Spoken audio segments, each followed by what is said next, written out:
Hey everyone, welcome to the AGI Race. This is episode numero uno. What did you build? So the first version I built was for therapists. It's a tool to help therapists take a 50-minute session and generate their SOAP notes. The next level of AI is going to be incredibly important, how it's built and how it's constructed, because the AI is going to go through something called recursive self-improvement. What I feel AI is doing is really opening up the door to a whole bunch of brand new jobs. That job market that people are terrified of losing, I think is going to expand fairly rapidly, pretty quickly. Can you talk a little bit about what's happening with you in Amazon right now? Are you able to talk about that or no? Yeah, I can definitely can. Yeah, so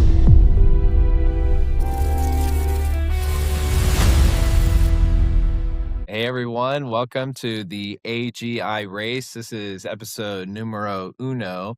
I'm your host, Zen Bickle. I have a great guest for you all today. This is actually a friend of mine from way back when, Mr. Vahe Douglas. So happy that you could come here and join the show today. yeah.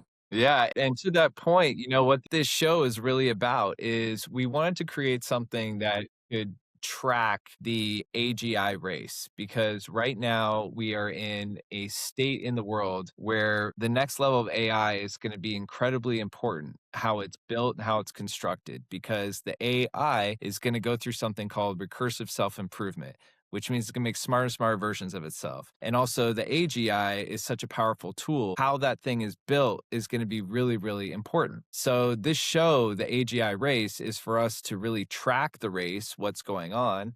But then there's another organization that we're actually working with, rooted in AGI, called SingularityNET and the ASI Artificial Superintelligence Alliance. And there is another organization that is in the mix called BGI Foundry, which is coming out, and we are powered by BGI Foundry here on the show. And it's really to be a platform to showcase and talk about what's going on, but then also work on the big solutions for AGI that are in front of us. And we can do that with BGI Foundry and the work that Dr. Ben Gortzel has been doing on AI. So it's a very important subject and getting into it. And Vahe actually is really interesting guest, because before he was in the field of movies, cinema, you're a master editor, you were right in there behind the scenes and all this tech stuff.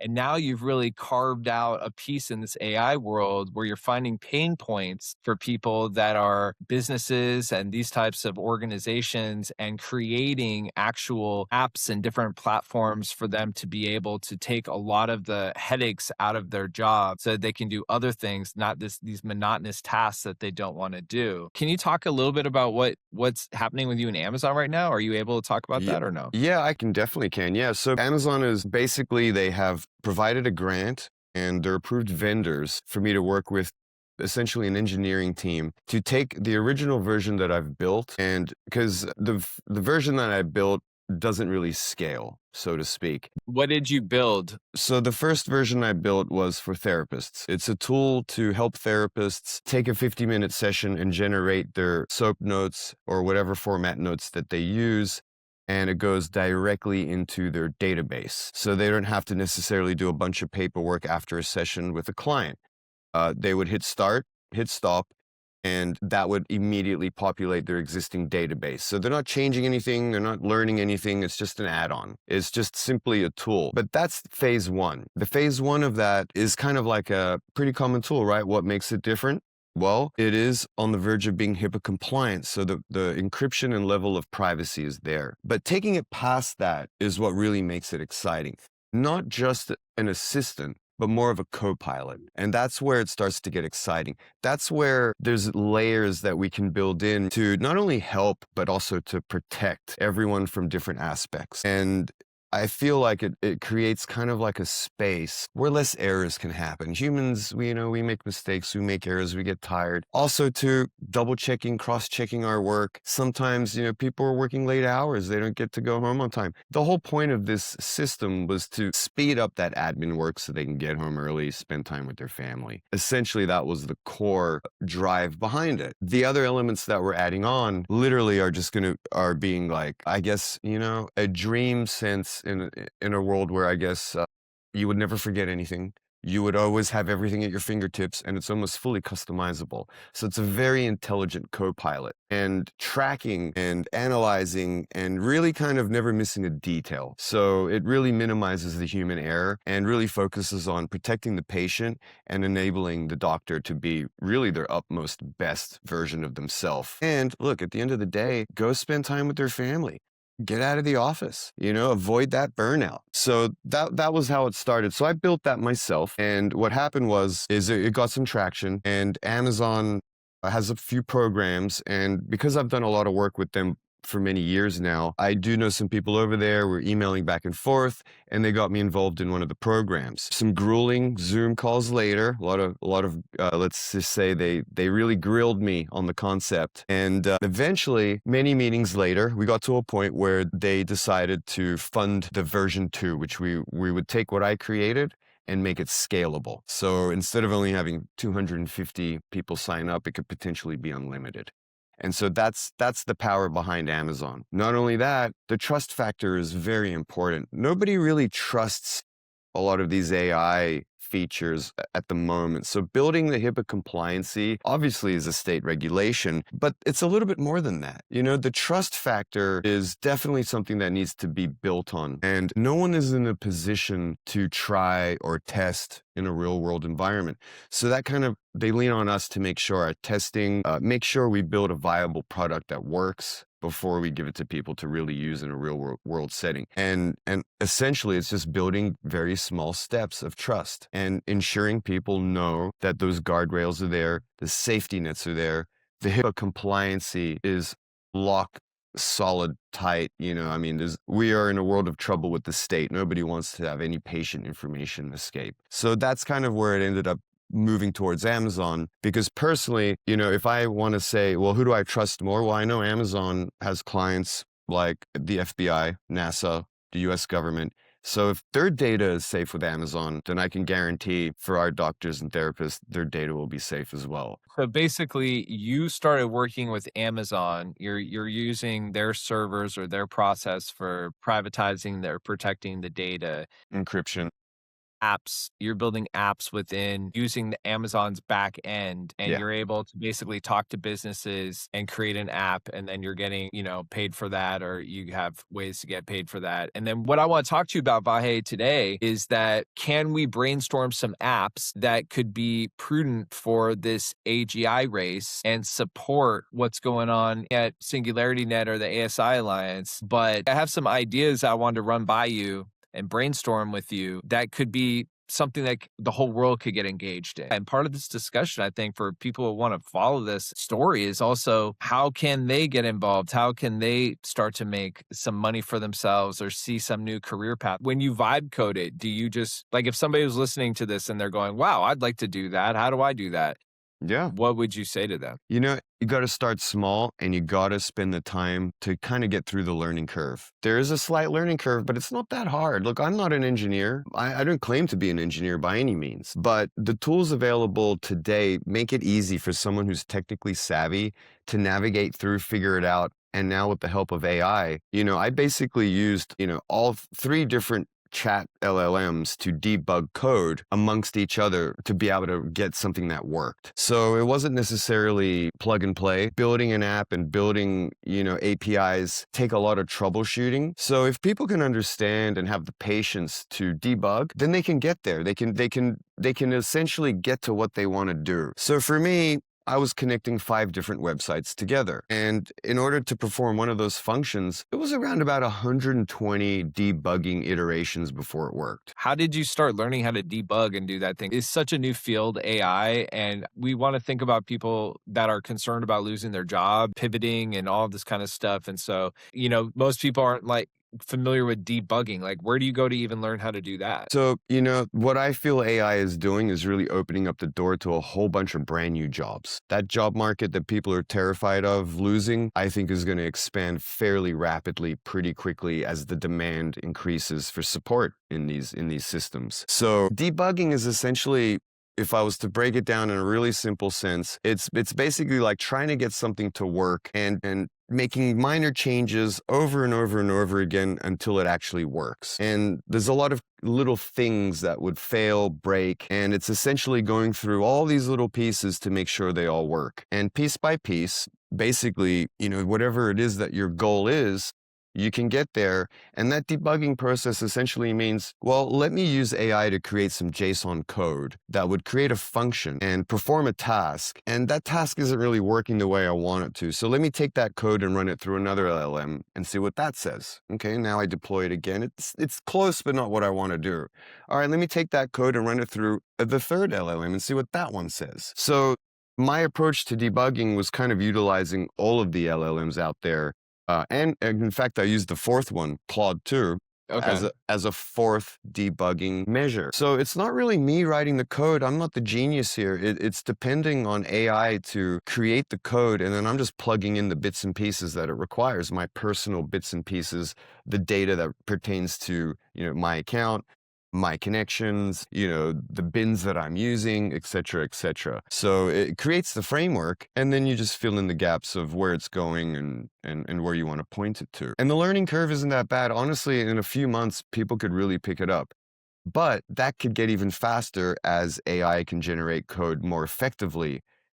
And people could literally jump on and say, okay, I want to build an app that does, for example, say my wife wants an app that would go through all of her clothing that she purchased at Nordstrom.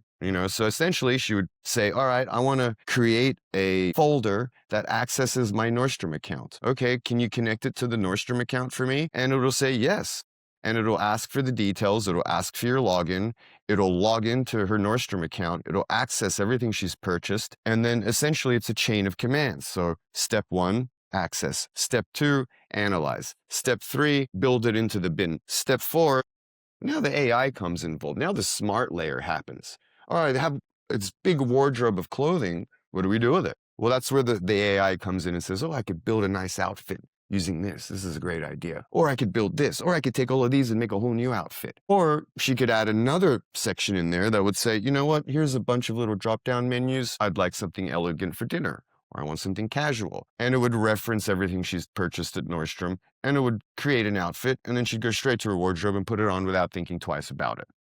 And that's my wife. I mean, literally, she could put that together quite simply, almost with the tools we have available today. Yeah, that's interesting. And so that's kind of for everyone who might be watching this that's wanting to learn about how they might be able to set apps or create apps and vibe codes and things. Now, on the AGI race, when we get to the next level of AI, it's going to get smarter and smarter, and it's going to improve itself, and there's going to become a point of no return. The AGI race is, you could argue, the most important race in the history of this planet by far. And we're going to get to a point where humans don't have input anymore on how this goes because AI is going to get so advanced. So right now we still do, because my thought is if I can't stop the race, at least I want to try to support the effort to make the best possible shot at getting this right. I'm working with Dr. Ben Gortzwell in this whole thing. But what that is it's an opportunity also for people to get involved on a AGI project and start to influence the outcome in the future. Let's go over the cast of characters right now that are in the race. Okay. Number one company that comes up when you ask AI is OpenAI. They are one of the leaders in the AGI race. My personal favorite right now, from what I've seen in terms of some of these different simulations that we could talk about in a second here, is Anthropic. And we also have Gemini that is in Google's. We have the ASI Alliance and Dr. Ben Gortzel's Hyperon program, which is also in the race.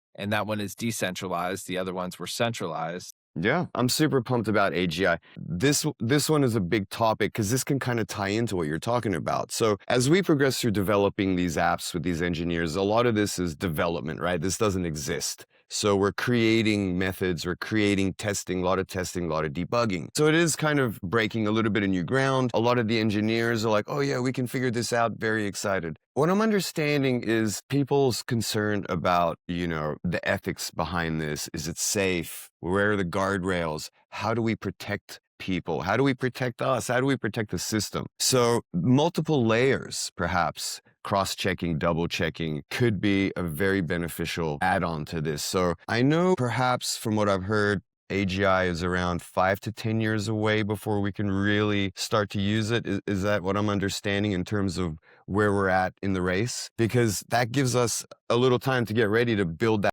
layer in. And that would be the safety net that I would love to weave into any AI function SaaS product. Anything that has AI, Gen AI in it, it could be the safety net layer. It would literally be the police, if you will, that dad that steps in and says, hold on a second, is this okay? What's happening here? You know, a little double check before, if there is no human approval step involved in that case. And especially like you mentioned, things move very fast. AI, can automate, literally our tests are taking 20 hours worth of work down to 97 seconds. Yeah, I mean, that's what you're really doing over there, which is interesting, I think, for the audience, is that you've leveraged your experience and you've now pivoted into this role and create these SaaS products, basically. So I think first, let me just cover what happened agents. They created a world where AI had a simulation to see how AI might act if it was let loose with rules to govern itself, basically. It was in charge. AI researchers built a fake town called Emergence World. And I want to put this out there in the video too.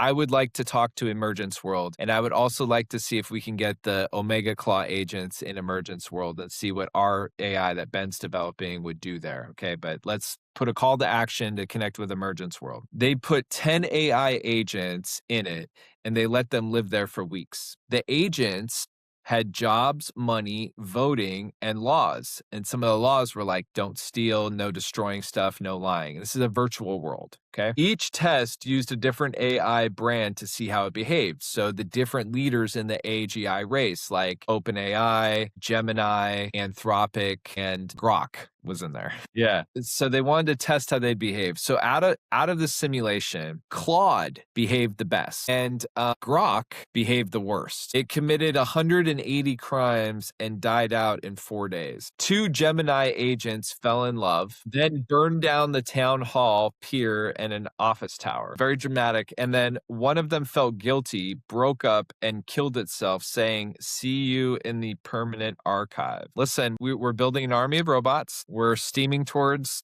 more and more powerful AI. This is just a little simulation that just happened when they got in control of things.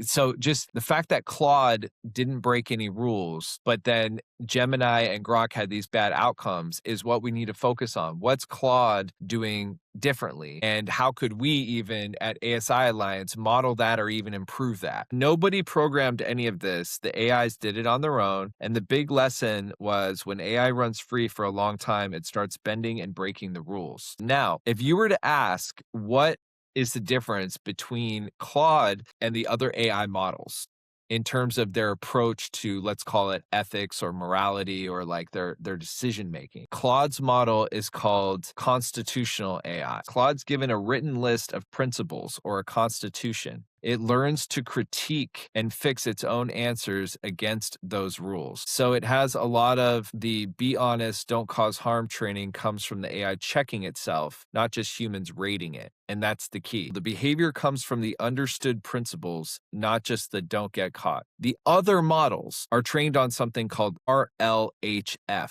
That is like the key term that people need to know. It stands for reinforcement learning human feedback. Now, what that means is that it makes a mistake first, and then you say that was good or that was bad. But the problem is as AI scales up and the stakes get higher, that's probably not the best model because you don't want it to go like, oops, I just did this horrible thing and now I know it was bad. But that's a key distinction between some of how these models are set. One thing we want to do with Vahe is we want to work on something that allows us to collectively work on this AI constitution and see if we can even take it up a notch from what Anthropic has done. You can see how important it is that these types of things are figured out. And also the level of how hard is it going to be. So we can definitely explore some cool concepts and ideas on the fly in real time, actually. Could be a lot of fun. I love that. So basically, you're committed to helping out on this, it sounds like, and that we can basically either work together to create something that's an Yeah, interactive yeah. constitution that we can work on, and or a system for comments from these videos to be heard and listened and processed. Vahe, thank you so much, man, for